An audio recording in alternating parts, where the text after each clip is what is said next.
for the magnificent support. I want to thank Gabriel Contreras, Commissioner President of the Telecommunications Council, Felipe in different arenas. We have also worked hand in hand for consolidation of the network in our country, thanks to Oscar Massano. He has put together previous editions of this conference with the vision of having a regional conference for putting together professionals around the rules of the net of nets. I'm pretty sure that with the participation of everyone, with the participation of the different institutions, this conference, South School on Internet Governance, will be crucial for discussing rules for the future of the Internet in our region. For the MX Internet Association and its members, it is very important to host this conference. And this is a way to celebrate the first 20 years of experience, of existence. And yes, we have this event for the second time in our country, and we have the ability to have people from all over the world. So for the economy, for the government, it is important. Of course, it is important for people. Internet has built new business models like collaborative business, new relationships, social media, new production ways, remote working, new ways of thinking with the help of artificial intelligence. The platform has rules enabling innovation for different benefits that internet users have for their use, for their benefit. However, the rules are changing constantly. Mutations must be a priority, promoting the growth of the network for it to be more extensive, to close gaps among people. It has to be universal, more secure, with more benefits. In all countries and regions in the world, there is a will for implementing specific rules on a territory basis in specific areas. No doubt, with goodwill, people try to protect the population against deviations of the network, because of bad actions of some people that has a bad impact in the population. We have a set of rules. If it is good, it won't affect the internet. It won't be an obstacle for the local development. Internet and the governance of internet allows a positive set of rules, one that contributes, not obstructs. Internet governance will allow the world to make consensus decisions by the part of stakeholders, making sure the network will be the economic and social driver without a single owner, without having one entity to take control. The world is updating rules, for example, in intellectual property, privacy, personal data use. In the working tables in the school, in this conference, we'll have different opinions. That's the purpose, that's the main value for this conference.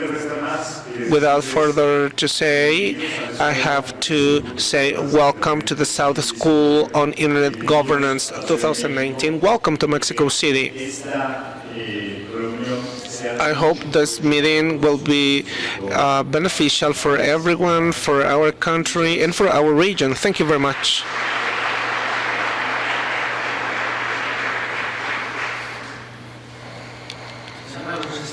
We close this opening ceremony with the words of Oscar Mesano, President of the CCAT-LET. He will officially open this event.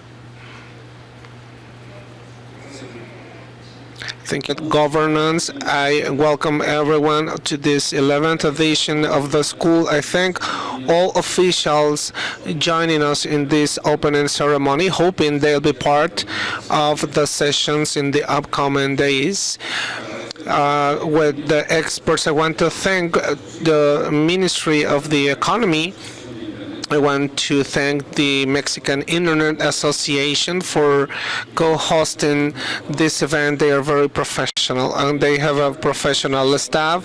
Thanks to Olga and Adrian, they have put an incredible effort for the meeting to be better than previous years. So please give them a round of applause.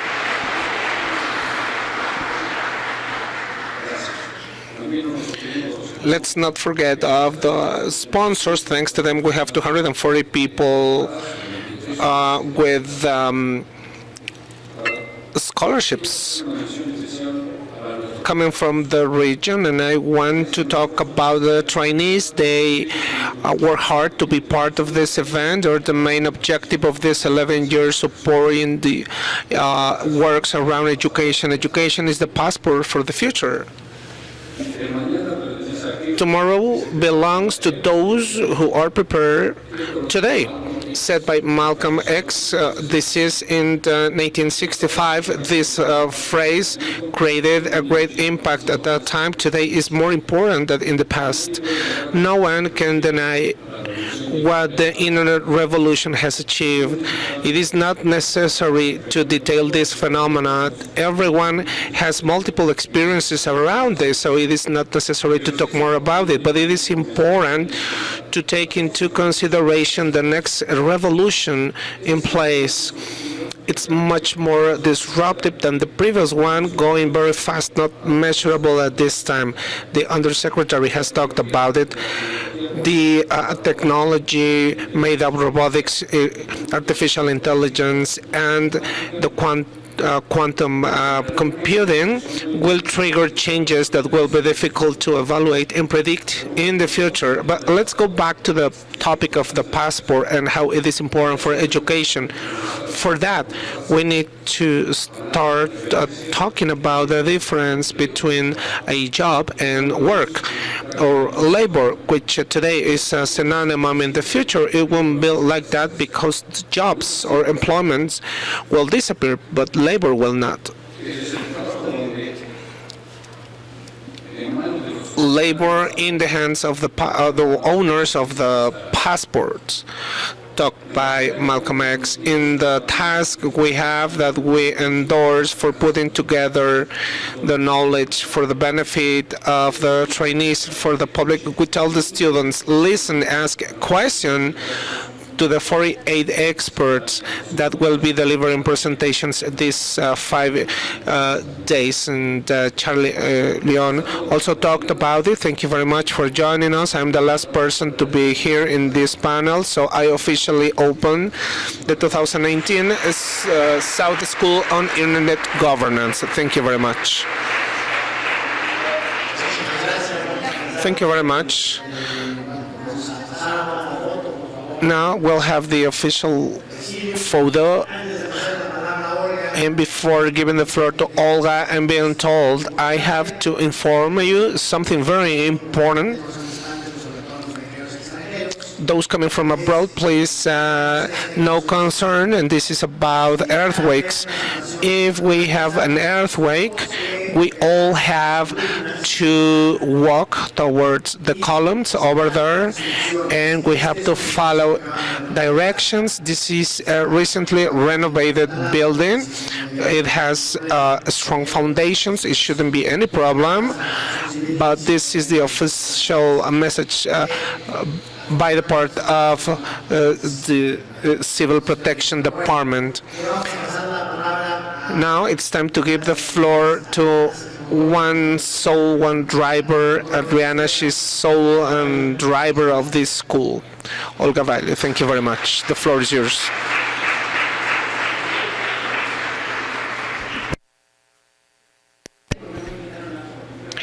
It's a sad that I'm not on the official picture. Anyway, thank you very much. I'm very pleased to be here. And before moving on, I remind you that there will be some presentations in English.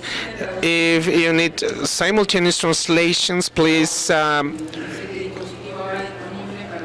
pick up a headset, a translation headset.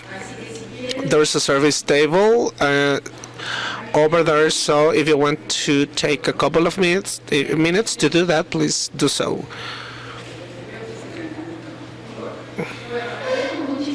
So thank you very much. I'm very excited to see this crowd. This is the second time we're in Mexico to deliver the school. Back in 2011, this was a smaller school, 70 students, no remote streaming. Now things have changed a lot. So as people go pick up the translation headsets, I want to thank the Ministry of the Economy Secretary Graciela Marquez is very interested on this event, so thanks to her. I also work for the Argentinian government. I know how difficult it is to get the permits for these public buildings, so I appreciate her interest. I want to thank the corresponding authorities for the official ceremony. I want to thank Oscar, always helping in this event. Thanks to Adrian. I want to thank my staff, Ragme, helping with social media, with content. Thanks to Anaí. Thanks to Ezequiel. In Argentina, he helped us with the website. I want to thank the MX Internet Association for the second time.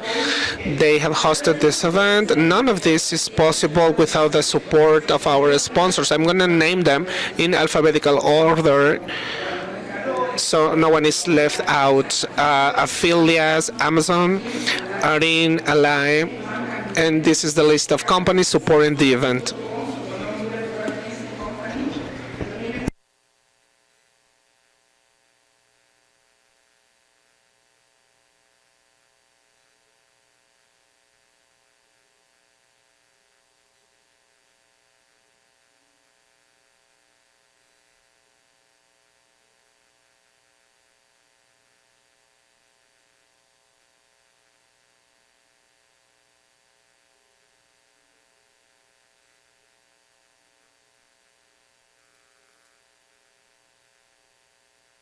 Telefónica has supported us with internet connection today. All of these companies and organizations have supported us economically or from the institutional viewpoint for the scholarships for bringing experts from abroad. So hopefully you'll benefit from these upcoming days. I have left some leaflets we published last year for the celebration of the 10th anniversary of the school. It has the protocol of Brenton Cerf. In a few minutes, he'll deliver some remarks through a video he sent to the school. It has articles from important experts from America and Europe. Take a look at it. The book is on the website of the school. It's both in English and Spanish, also in Portuguese. It will be also published in English. Don't ask for a copy because it's on the website. We don't produce printouts. It was more important to pay for the translations, not for the printing. And the book is very heavy, so it's complicated to transport it. So thank you very much. I forgot mentioning ACNIC. I'm so sorry, my mistake, because I didn't bring my glasses, so I didn't read it. ACNIC has always helped us. In the school, they play an important role in the region as the regional internet registry in our dearest region. I hope I didn't forget anyone else. Anyway, let's jump into the video. So I hope you have your translation headset. Vincent had visited us in previous editions, but he's pretty busy now, so he let us know he couldn't make it this year, but he's been very gentle to record this video, and now it's time to play it for all of you. So let's jump into the video. Hola, me llamo Vincerf. Soy el vicepresidente de Chief Internet Evangelist. Soy uno de los principales actores del Internet. Siento no poder estar aquí en esta reunión, pero bueno, yo veo que ustedes están reunidos en la Ciudad de México, uno de mis sitios favoritos. Una de mis nueras vive y es de por allá. Es un sitio muy bonito. Me hubiera gustado hablar en español, pero no hablo español, así que ustedes van a tener que escuchar este mensaje en inglés. Este es un muy buen momento para hablar de la gobernanza del Internet, cosas de las que hemos hablado en la década pasada, y durante mucho tiempo nos preocupaba muchísimo sobre las políticas que se hacían alrededor de la Internet y cómo había la interacción para las diferentes acciones para el manejo de la Internet. Al final, una de las elecciones para implementar cayó en manos de un pequeño grupo que habló ya no solamente de temas del Internet puro, sino también de su control y de sus impuestos. O sea, se habló de muchos casos con diferentes líneas de acción para la elaboración de políticas, para su ejecución también. Y esto se trató en pequeños grupos. Entre otros grupos también y sus temas es la gobernanza en el 2019. Una de las cosas que nosotros vemos es que hay ciertos temas que están surgiendo que solamente los gobiernos pueden atender. Hay clientes, usuarios que están usando el Internet. Hay cosas que se están perpetuando en Internet, por ejemplo, fraude, bullying, acoso, spam, ataques cibernéticos, ataques de malware. Hay muchísimas formas en las que el Internet y sus aplicaciones están mal utilizando. En algunos casos, la única solución para que se solucione el problema o para identificar a los autores es a través de que los gobiernos interactúen, especialmente en problemas transfronterizos. En este punto creo que entonces tenemos que pensar más en cómo interactuar con el gobierno, cómo se coopera gobiernos unos con otros, cómo desarrollan políticas en conjunto, pero junto con otros actores también. O sea, este es un entorno que involucra a todos los jugadores. Este es el año en el que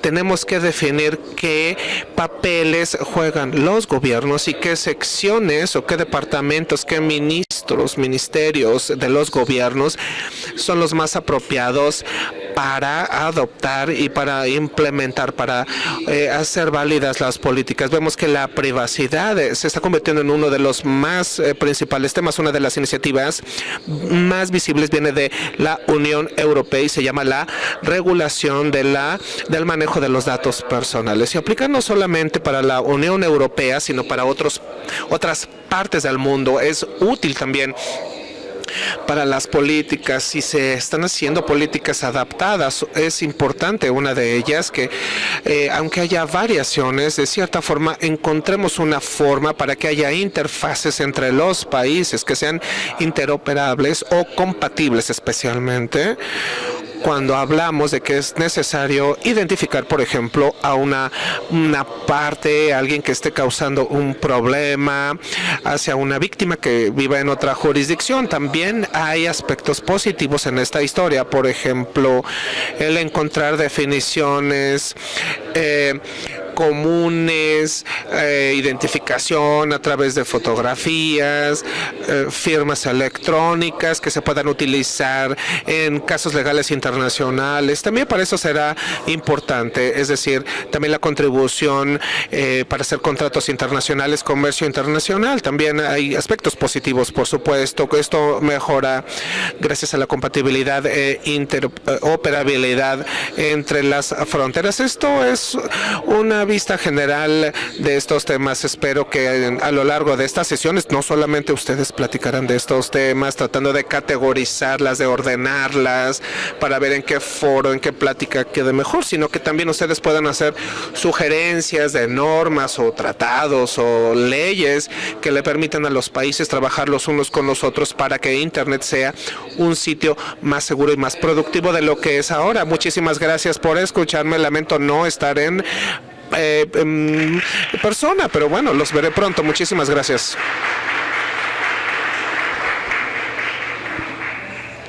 So thanks to Vint, I already thank him that, over the internet. He's a personality. If you don't know him, he and Bob Cam invented the TCP/IP protocol in 1974. That's the technology foundation of internet as known, decentralized, open for everyone. Let's move on with our agenda, and now the results of the habits study of the internet users for 2019, again by Renato Juarez, Vice President of Research of AIMX, Digital Statistics. Good morning, everyone. Welcome again. So, I will give you some context in respect to this survey, and this is the 15th edition of this survey. It came out as a need in order to find out what's going on in the industry, getting to know the big picture of the internet in Mexico. We wanted to study the growth, what's happening about users' attitudes and habits when using the network. So this is the foundation for planning the activities in the digital ecosystem. So let's jump into the study, into the survey. As I said before, this is the 15th edition, and I'm gonna take a couple of minutes to talk about the methodology sheet, and I want to explain the objectives of the survey. To begin with, the study is centered in a population of internet users for Mexico. The field, well, it was an online survey. We are taking out a filter. We are going right and directly to the user. Only in Mexico, the data collection was in April 2019. We achieved 1,968 interviews. We try to get national representation. We have a 96% trust confidence, a 9.8 error margin. This is common in any other survey. So let's jump into the topic, and this is what you are here for.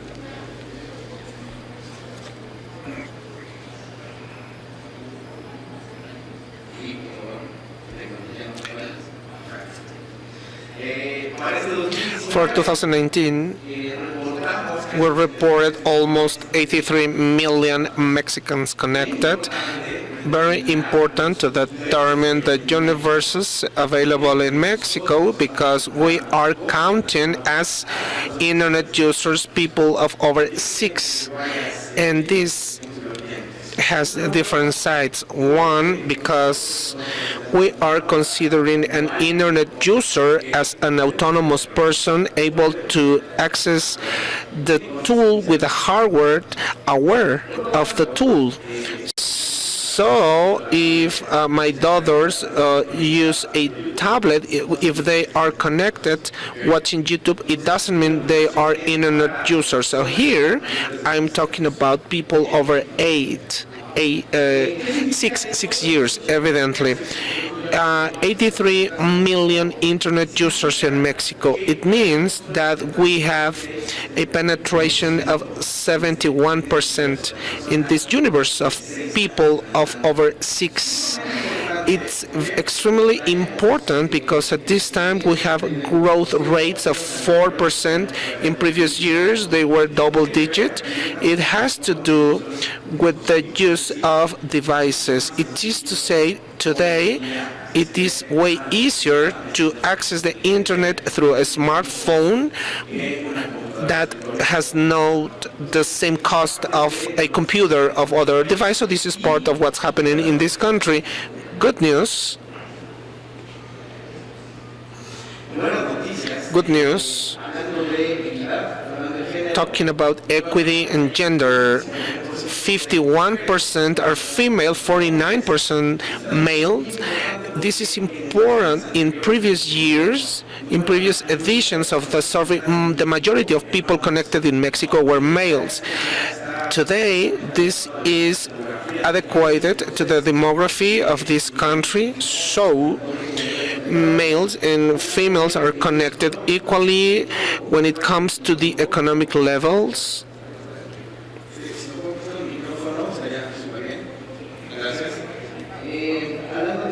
When it comes to socio-economic levels, majority of people connected in this country are in the middle ranges, in the lower and middle ranges. Very good news is inclusion for the use of the internet.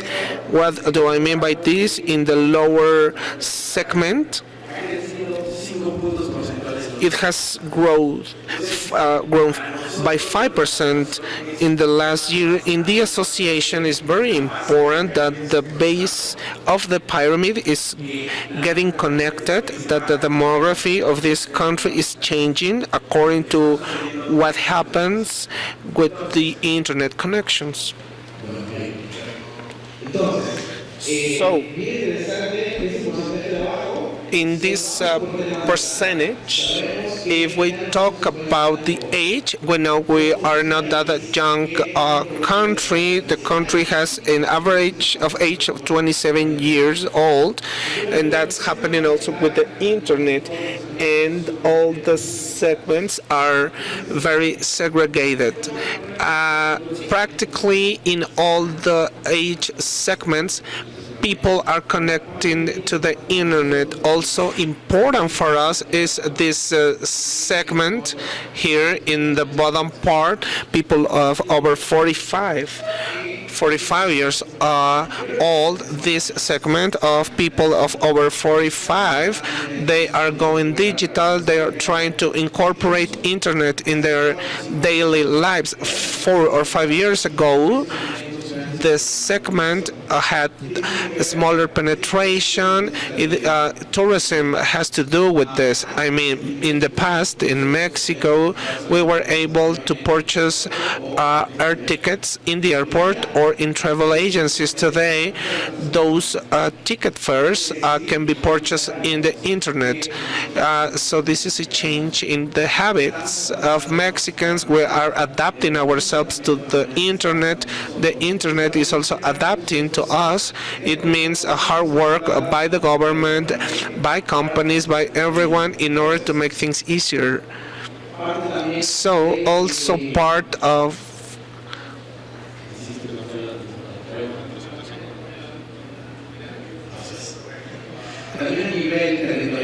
on a territorial level, what's happening in Mexico? As usual, the penetration in the different regions of this country is connected with the natural growth that exists from the center to the outside. Where we have more connected people is in the center south of the country, Mexico City, the metropolitan area, etc. Sadly, there are areas of opportunity in the southeast region, with an opportunity to grow more in respect to the number of users.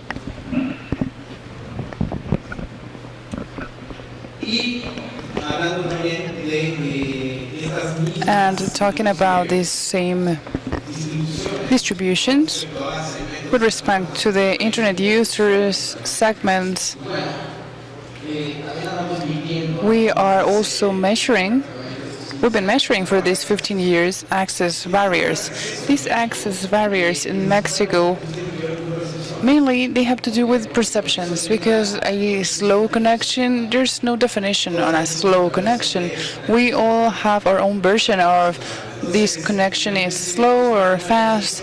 So it comes to a perception. We are users, there's no doubt that we are users, we're consumers. So we want better services. So part of these barriers that people see, also when it comes to the costs, a high cost, well, we are consumers, so we will always demand a better service with a lower price. And it is interesting to hear about technical issues with the companies, which are actually not necessarily technical issues with the company. It's also about a lack of information, because the people might not be able to use the tool, they don't know how to connect to the tool, so sometimes they do not know how to use it. There's a lack of information. I acknowledge that I am unable to use this tool, so I am trying to use it. Finally, some device issues. Maybe you have a device that can connect or it can't connect. In Mexico, due to smartphones and all of these things, electronic devices have internet connection. So these are part of the barriers that we are overcoming. There are other reasons that I insist they have to do with the lack of information out there. But let's pay close attention to this. We are more internet users in Mexico, yes, and this is due to the population growth we see every year, but it's also about the democratization of this tool. We should have the obligation of facilitating our lives with this tool, so we don't have to make a line, waste our time, prevent traffic jams. So this is part of what we are today as Mexicans. And like I mentioned before, the perception of the service, new users, we crossed some information there with people that have less than 5 years using the tool and people that have been using the tool for more than 5 years. So part of the reasons are there, and talking about what happens in Mexico, and this is really important to mention. 6 out of every 10 Mexicans have been using the internet for over 10 years. This is great news, because we don't have to write like a guide or a manual to let the people know what we do and brands and services. It is also wonderful news because we are early adopters of the tool and new things that are always present in the network.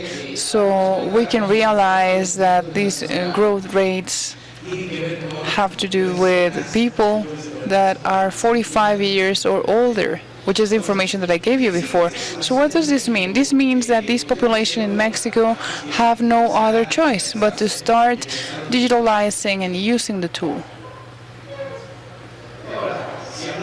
And now, if we talk about moments for connection, which is highly relevant for us, we can see here that by noon and in the afternoon, 85-90%, when people perceive that they need more connection. For us, when it comes to our planning, it's highly important, because in publicity campaigns, and if I want to send a message, I know at what time I should do this. This is on a country level. There's a 67% of people that perceive that they are connected throughout the day. But this is impossible. So you can be actually connected all day long. We should be in front of a screen at all times. Not because we have notifications in our cell phones means that we are connected. So this is part of what we are trying to know when it comes to the habits of people in Mexico. At what times they connect to the internet. We have the full study. We have more information there with the days that have more traffic. You can download this information from the association's website. I think it's already available there, so you can check the full information. Something important, what happens with the average? For this 2019, We are 8 hours and 20 minutes connected daily in Mexico. This is the effective time that we spend in front of a screen. It can be a computer, it can be your smartphone, it can be even the TV. 8 hours and 20 minutes every single day. What does this mean? This means that we're winning 8 more minutes from last year. 8 minutes seems to be not a lot, but 8 hours of exposure, it's something important. And if we contrast it with traditional means, TV without internet, it meant 2 hours and 20 minutes of exposure for internet, for TV without internet. I'm not considering those that use streaming services or sending my mobile device information to the screen. Here I'm just talking about TV. 2 hours and 20 minutes in Mexico. What happens to the radio? For TV, it meant 40 less minutes than last year of exposure. And if we go to the radio won 15 minutes with respect to last year. This means that daily we spend 2 hours listening to the radio, and this is really important to contrast as well, because it's not streaming radio, it's not an app, a music app or an audio content app. This is radio. The radio service in Mexico, 2 hours. It won 15 minutes if we compare it to last year. And what is this telling us? This tells us that as Mexicans connected to the internet, we are viewing less contents, less TV contents, less radio content, and we are being exposed, continuously exposed to the internet. And this seems to be natural, obviously, because part of our working lives are spent in the internet. Our leisure time also happens in the internet. So that's part of the information that we are measuring year after year. When we started measuring this information, we had like 3 hours, and this was like 6 years ago. So that's part of the development of this tool in Mexico. And now what happens with the connection habits? We also monitor this. We monitor the quality of the connections so we can understand how we are getting connected. And it is really interesting. Practically half of the internet users in the country have contracted a Wi-Fi service. The service data plan of 40%. So this tells us that the use of mobile devices for using the internet also grows year after year. And if we talk about where people are getting connected, we can see that 9 or 8 out of every 10 people connect at home. 67% of the people that are connected through any device, any kind of device.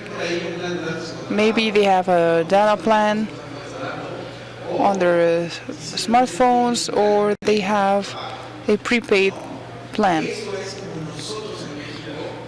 That is how we connect in Mexico to the internet. And look, the use that we give to the internet. For work, this is an indicator that drops year after year because oftentimes there are some browsing restrictions in the offices. You cannot use certain apps. So what is happening? I am paying for my connection, so I use my connection and I stop using the one at work.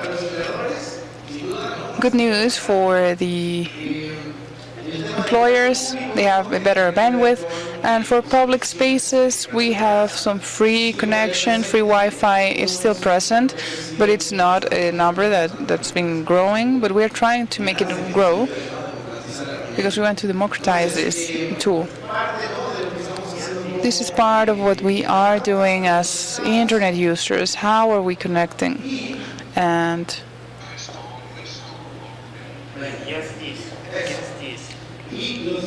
these are the connection devices that we use. What do we use for getting connected? Smartphone, laptops, PCs, gaming consoles. It's natural. But this is the way we connect, and the use that we give to this connection and the devices that we owe as Mexicans. So this means that practically 71% of internet users in the country own a smartphone. Half of the population owns a laptop, tablet, PC, etc. But something interesting that we found out this year is regarding the gaming consoles for the tool, and not just for online gaming. We are using the browsing apps of these consoles.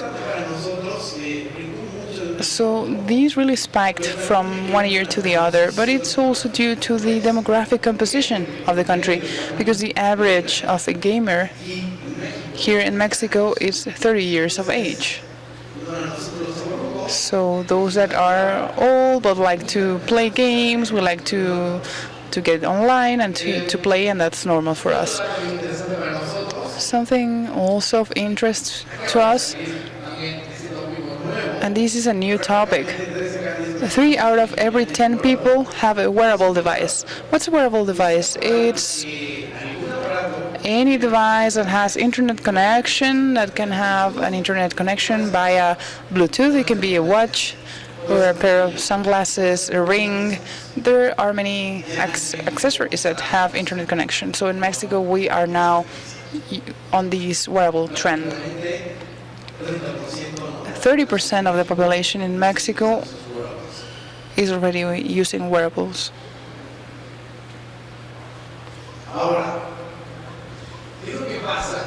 And now, what happens with our activities? And these changes are also constantly monitored. So, what does it mean to be connected for a Mexican average person? What's the perception that we have when it comes to the tool? And well, we can see that 68% are aware of their own habits and how these habits have changed since they have internet connection. This is good news because we can also cross with other pieces of information. What's happening with leisure, entertainment? The 56% do it online, 37% do it on traditional ways and also online, and only 5% have traditional entertainment means. So this is a change of the habits. This is the 8 hours and 20 minutes. What happens with financial issues? 54% of people perform their banking operations, their banking transfers online. 26% still use both, and 11% do not do any banking operations, but they are minors. This is important. These 8% of people that are doing it traditionally. 8% of the people that prefer to make a line at the bank. Now, when it comes to training, 46% are on webinars, digital information, show tickets and purchasing and finding people online, socializing online. All of these information and everything that we have discussed has to do with these habits that we have as Mexicans and the tool. If we get more into depth into these issues,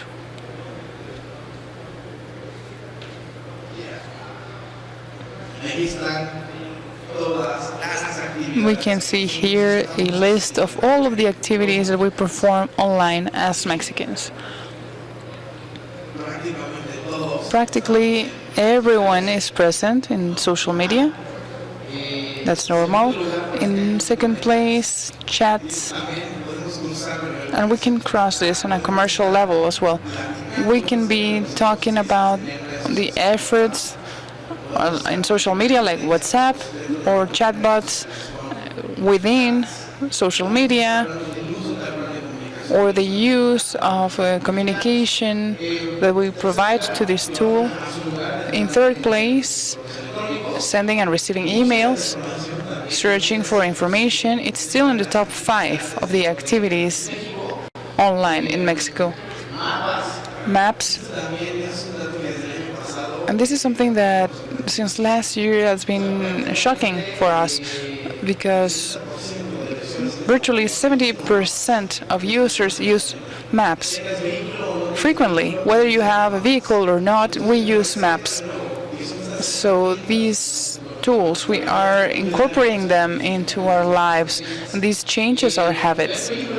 Watching films and TV shows on streaming services, it was one of the categories that grew the most. It went a couple of steps of places in this top chart. Listening to music is one of the main activities also. Reading and listening to relevant information, relevant content or information. It doesn't mean that I am assessing the content and saying this is relevant, that this is relevant. It's relevant for us, and this means that as Mexicans, although what people say, we read a lot, but we read what's of interest to us. So this is part of what we do in Mexico with this tool. Finally, banking, online banking, it grew a lot this year, and within the association, this year we'll be working more on a survey on banking services so we can know exactly what's happening as internet users and for the financial sector as a whole. Video conferences, online shopping, transportation, it's been growing a lot year after year. There are changes there in our habits as internet users when it comes to transportation as well. And now talking about mobility, talking about that same topic. What are we doing with the tool, with this collaborative tool?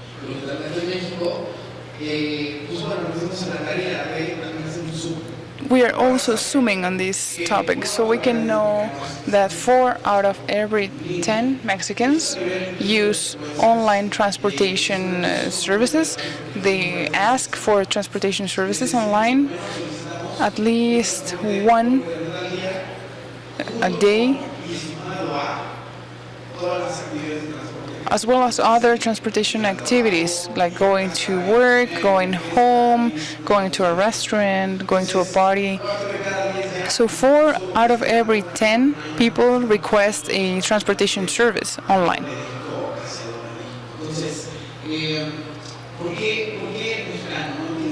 Why Mexicans do this? Because they feel more comfortable, they feel safer if they use these alternatives, these transportation alternatives. It is more convenient because you don't have to wait that long.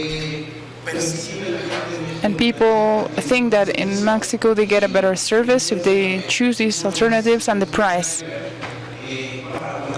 It is one of the drivers as well. So part of what we are doing in Mexico, and I tell my students all the time, before in Mexico we ask for transportation on our screens and not with our hands. So that's part of the habit changes in Mexico as internet users. And where is this going? How are we using all of these? Practically 60% use it for their going home or for work or for partying because we are Mexicans, or sending transportation services to a relative because we also use this tool to send the transportation service to our family members, to our friends, so they don't use their cars. There's a lot of traffic, there's a lot of people, we are all moving around, so this is a good initiative. We try not to use our cars that much. And then we talk about publicity, and this is also measured year after year with the purpose of knowing what's the perception of internet users in Mexico. For this 2019, 22% of the people in this country interact with the publicity they see online. This means that out of 100 people that are exposed to an advertisement, 22% interact with it, maybe by watching a video or clicking on it or recommending it or purchasing.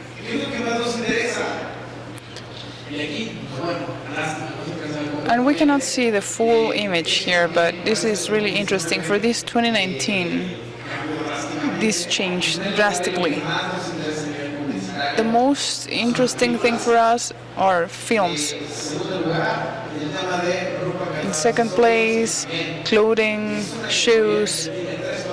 It's a category that has been in top 5 for 3-4 years when it comes to the interests that we have as Mexicans, because we are overcoming many barriers here. The first one, we thought that it was a fraud, or that the clothing might not fit, or maybe it won't get to my home, or maybe I don't purchase online because I don't know if I can return the product if it doesn't fit. These are 4 barriers that we already overcame in these 5 years, and as Mexicans today, we already have this trust of online shopping, buying clothing, shoes, accessories. Interest, content through publicity and advertisement, we consume it. Music, tourism, travel. This is really important category for e-commerce in this country. It's still on the top 5. Food and beverages, it also grew incredibly. We are very interested now on massive consumption online. Books, lifestyle, electronics. This was a traditional category in the tool, health, digital activism, furniture, shows, entertainment. These are the things that we like in Mexico when it comes to publicity.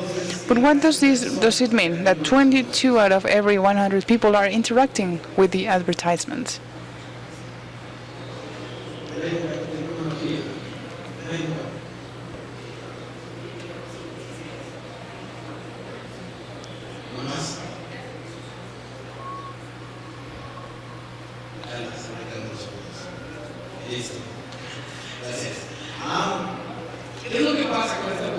What happens with this publicity? We also measure shopping.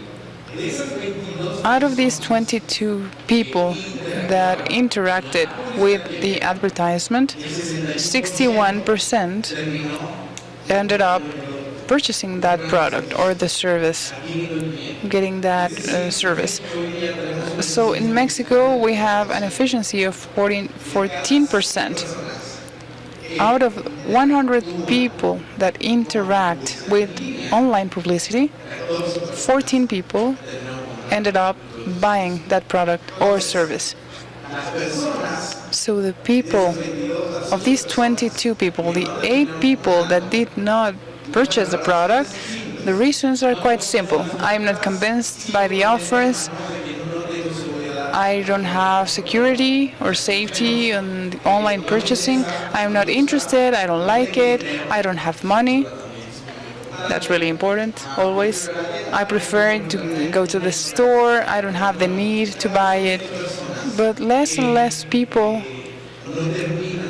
are not finalizing their transaction or their purchase online after they have been looking at this stimulus and this advertisement.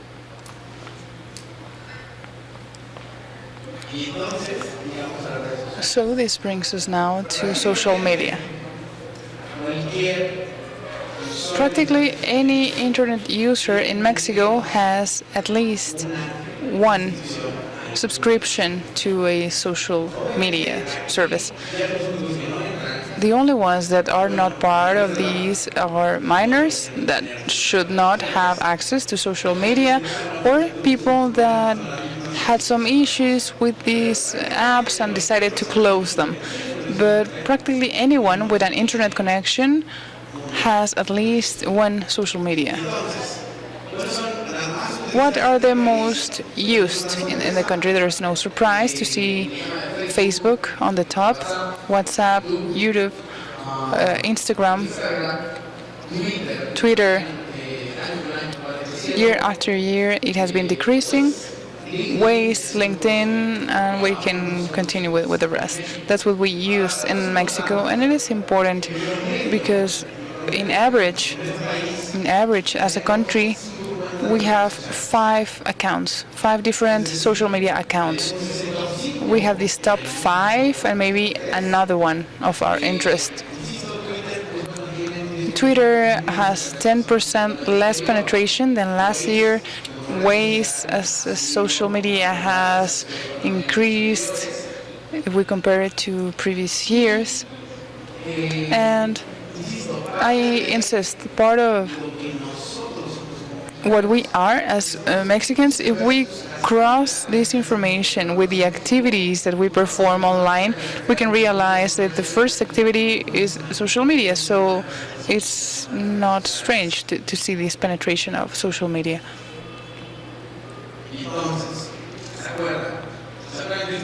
And remember that we spend 8 hours and 20 minutes online every single day.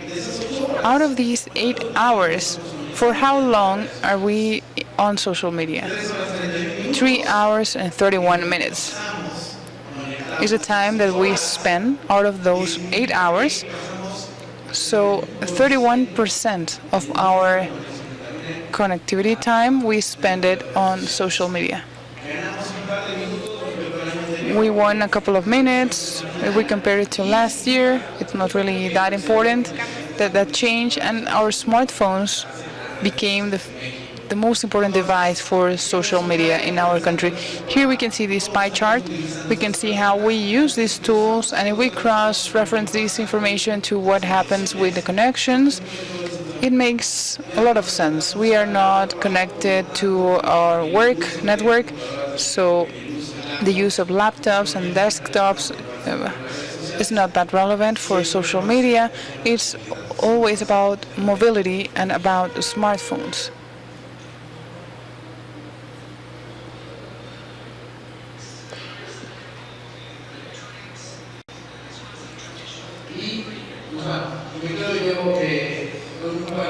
And I have a couple of conclusions. First of all, internet growth is not that large. We are getting to the rooftop there. That's completely normal because we have mobile devices now aiding us and helping us getting more people connected in the country. And number 2, these habit changes that we are experiencing as a country. Nowadays we have these tools.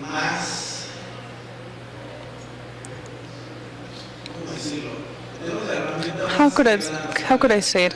This tool has been embedded in our lives. We use it in many of the activities that we perform, and I think that it is growing a lot. There's a good balance when it comes to work, entertainment, and part of what we are measuring year after year, after 15 years of performing this service, we have seen a great and constant evolution. We are assessing what we do as consumers or as users. There's still a lot of things to do. We need to get more people connected in the country, but there's no doubt that 82.7 million internet users has not been easy after 20 years of having the tool. And well, I am Renato Juarez. Thank you very much. You can download this study from the association website, and thank you very much.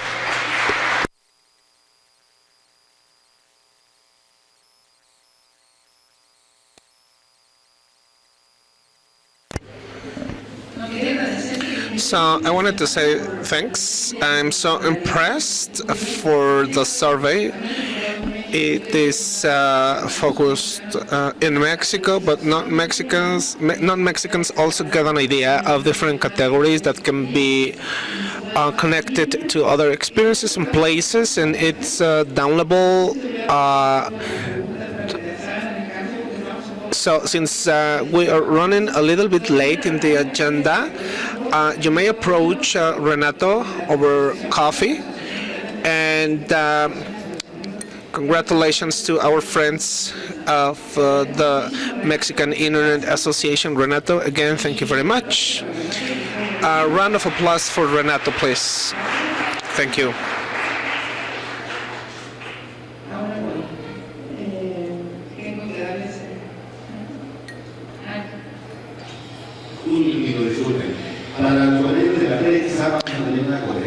There will be a press conference regarding this survey on the first floor, room number 1. There is going to be time for Q&As, and the agenda will continue right here. Now I'm very honored to introduce a great friend of the South School on Internet Governance. He's been with us since day one. He joined us in Buenos Aires, a school with 26 students, with many experts like him in that conference. He is from Madrid, Spain. He comes from the University of Madrid. He's an expert, he's a friend, and he founded with other companies, with other stakeholders, the Internet Forum in Spain. He's the first professional doing that in Spain. So let's welcome Jorge Perez Martinez. He came from Madrid especially for this event, so we are very happy to have him.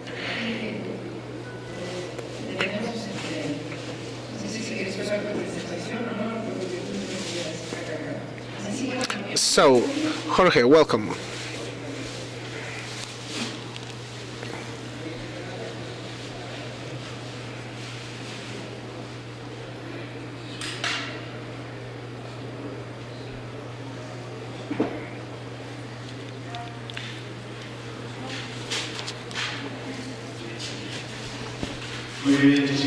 So thank you very much. First of all, I want to say thanks to Olga, Adrian, and all hosts of this event. I'm very happy to have accepted this invitation, since I participated, I think, in the first school, and I've seen how it has grown. I'm so happy to be part of this. So I've been asked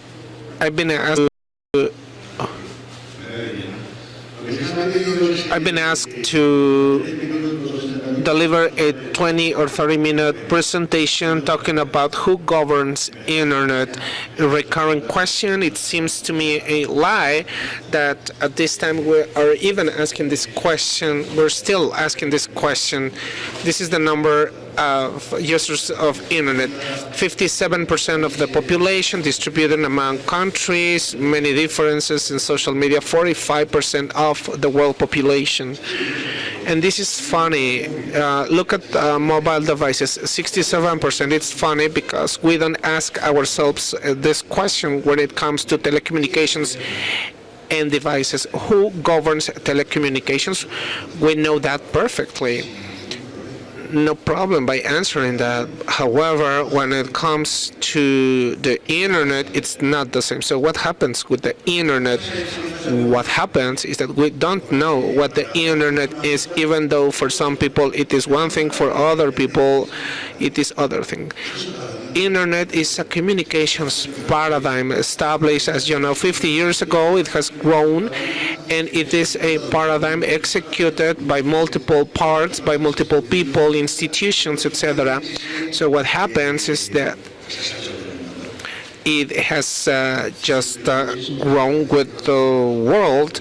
It has been just as any other infrastructure in the world. It is a paradigm allowing to connect the citizen and its sensors and everything. It allows connecting with other citizens with the world, anywhere in the world, omitting borders, and it's based on a set of principles that have grown for many years, and it's been growing, and today that's what we call the internet paradigm. It's a set of protocols with an initial protocol, a unique IP address, which is the key.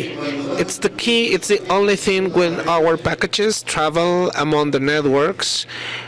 The IP allows to identify us on a secure manner. That's the power of internet and protocols.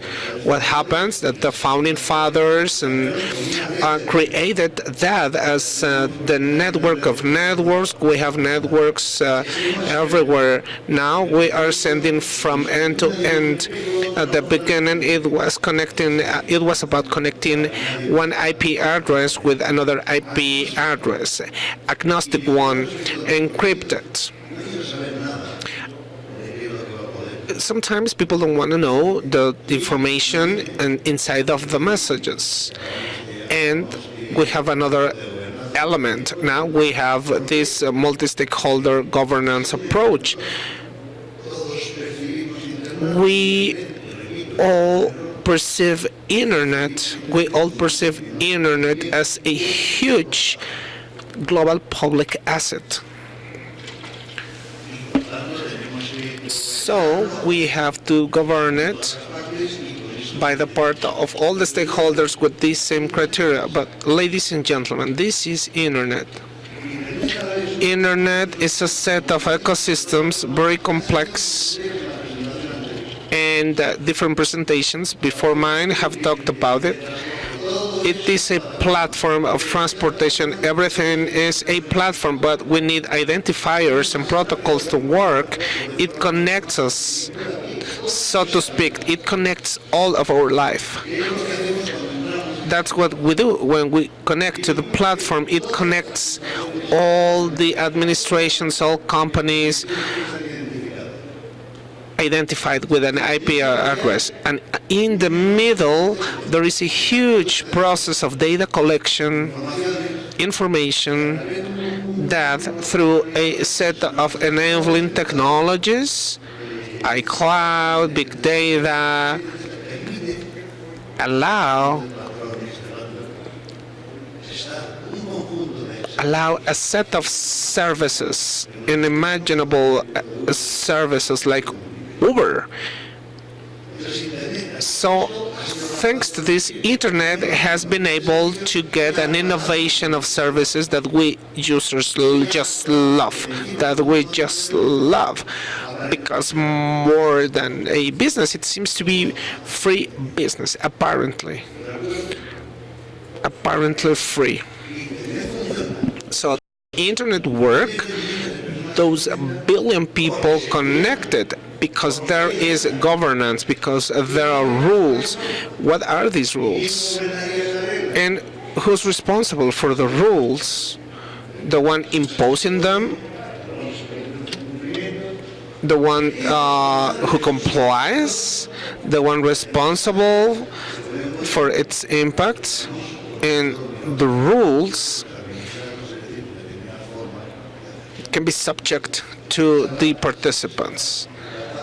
During this presentation, I'll try to answer different questions. I think we can get some idea about the answers to the questions. For example, let's take the topic of internet use. I could try to depict the internet users. I mean, I could pick governance. I could talk about user by user, but I'm not able to do it for the complete group, except in big areas. In fact, in my presentation at the end, I will put 3 different topics, 3 examples of uses, three normal cases so you get to know more about it. What about the rules? Rules about what? Rules on what? On everything, on the value chain infrastructure, platforms, applications, more and more important, on the property and control of data. And what kind of rules? Ladies and gentlemen, this is not rocket science. Rules of general rules, technical rules for infrastructures, for critical resources, elements that are part of the networks, for them to work, standards, protocols. There is a regulation of competition, because the internet generates giants, so we're interested in regulation asymmetry. Neutrality of the network, to me, that is a topic of competition. And regulation of general interest, the most important, because there are other topics like taxation, rights, problems of security, problems of general interest, things that traditionally the governments have performed these functions, but now this is changing because the internet is now producing more and more developments. It is important to understand all of this, that in all regulations, including technical regulations, there's always an economic effect affecting the economic agents that are operating. So we can never separate anything. In fact, we'll talk about a basic element of the internet in the technical side. In the very first moment, it was for sure that the ecosystem was going to be impacted. So I don't like to use the word shared sovereignty, but what we see is that all those elements are part of governance, in the internet governance. Important, more and more important, governments and multinational agreements, but no one has been able to think of a specialized entity, institution, or multilateral institution like OIT for telecommunications, because the internet world is so complex. Organizations, private companies, ICANN, and all acronyms of all components, IANA, UE, 3C, etc. All those acronyms you know about, which are the hardcore of the technical world of the internet, and of course international institutions. Ladies and gentlemen, who is to decide today what contents are of hate and should be removed? Facebook? Then they're also governing global platforms, carriers, operators. They are governing the network. Civil society, of course. We have a great world regional global conference to talk about all of these and to express opinions and to say more about the problems. It's a movement, a multi-stakeholder movement, so to speak. I think the definition given at its time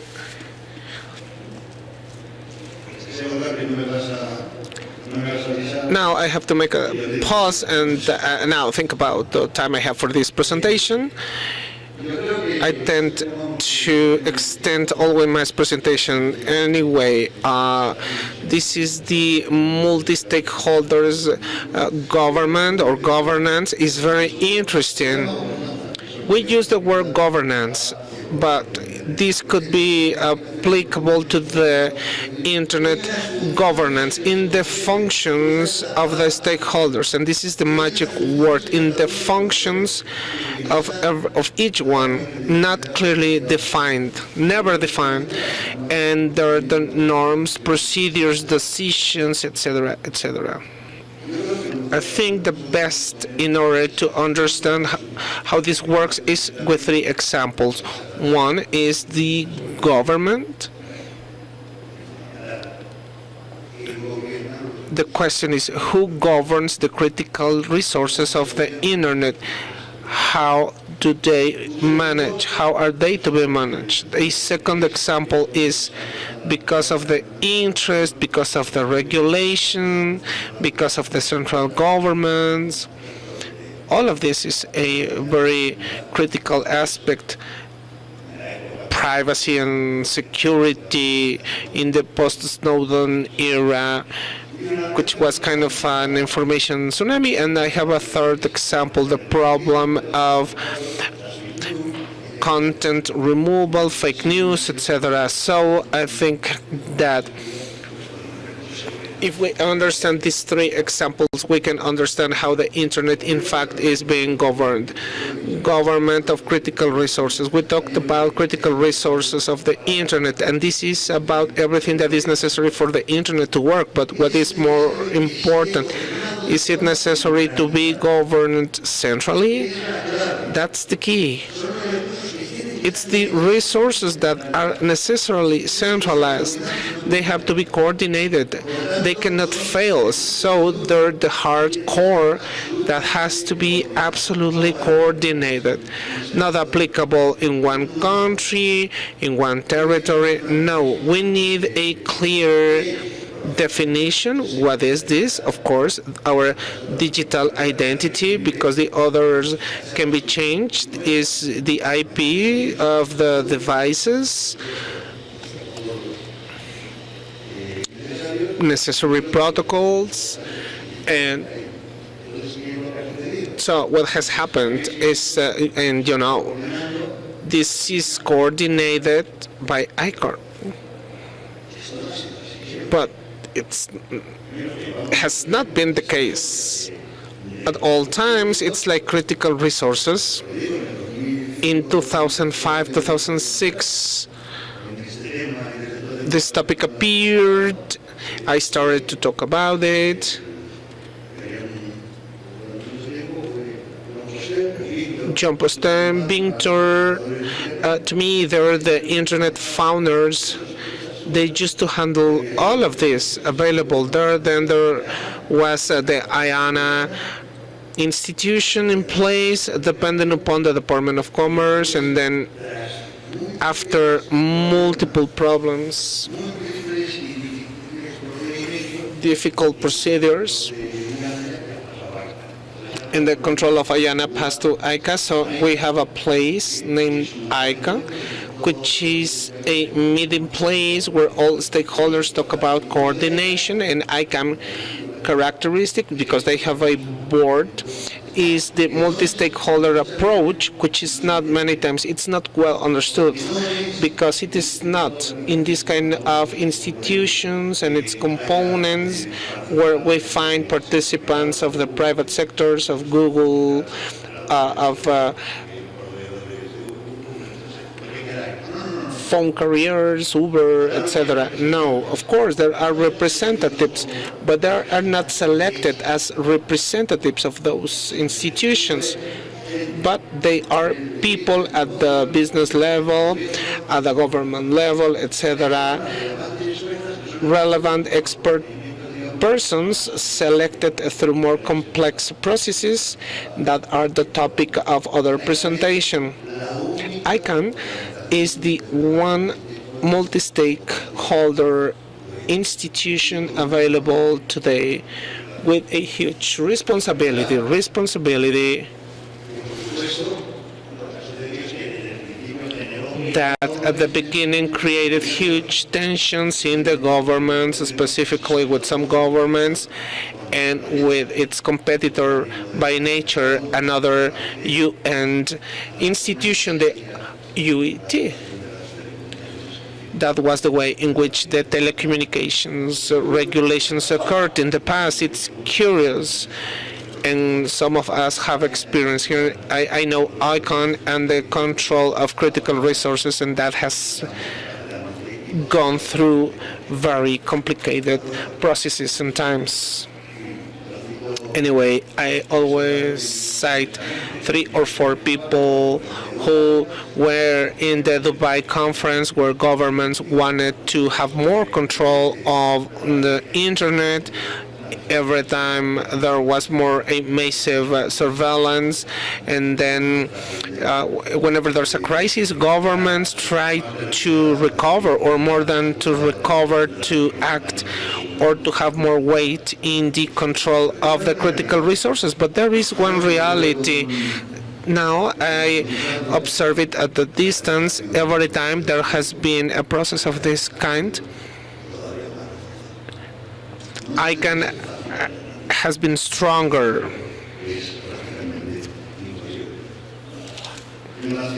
Privacy.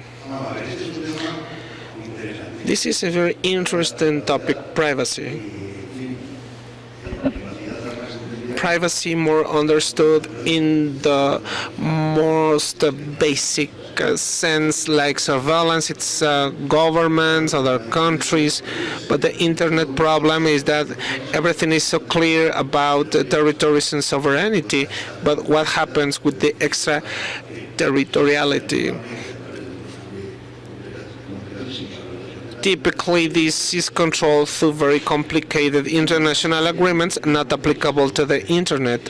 So in the internet, there is creation of knowledge that, among other things, sometimes one president, 2 presidents have been spied. And on a positive note, because of a security reason, privacy over security. What happened? And this is so interesting. What happened? So each of the persons governing internet started doing different things. The first thing private entities did, Google, Intel, etc., was to encrypt end to end, protecting, telling users, because they consider the users of the world, not Mexican citizens, to encrypt and to defend. On mobile broadband, over 200%, and it's not only relevant to talk about growth in this. Sino que además, eso lo vemos todos nosotros, los atributos del servicio, los atributos que recibimos, año con año se va incrementando la capacidad, el número de megas que nos ofrecen los operadores fijos, la velocidad que nos ofrecen los operadores móviles. Cada vez que vamos a renovar nuestro plan, cada vez hay nuevas ofertas que por el mismo precio nos ofrecen más atributos. Entonces no solo es el crecimiento, sino la calidad de este crecimiento. Sin embargo, y como lo comentaron en la presentación, pues sí, como un país tan extenso, México pues presenta importantes desigualdades, ¿no? En el caso particular de la banda ancha fija, tenemos... ¿Y dejo este? Ajá. El de aquí, ¿no? ¿Abre uno nuevo? No, aquí está.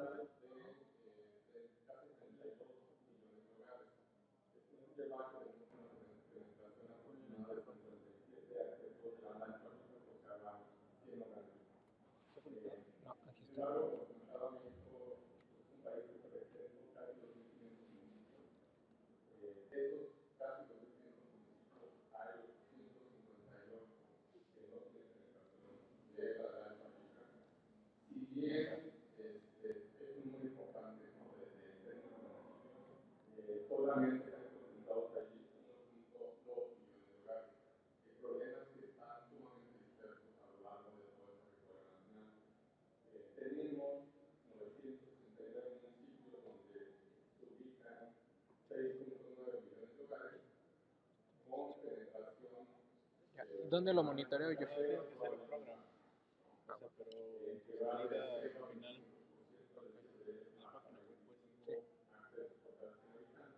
Sí. ¿La tienes abierta aquí? Mientras más alta es la penetración, pues solo se ubica en, ¿no? En un número limitado de pequeños. Sin embargo, en el podcast, ¿no? Como a partir de además, ahorita yo todavía estoy recibiendo estos audios. tenemos el español desde el punto 8 para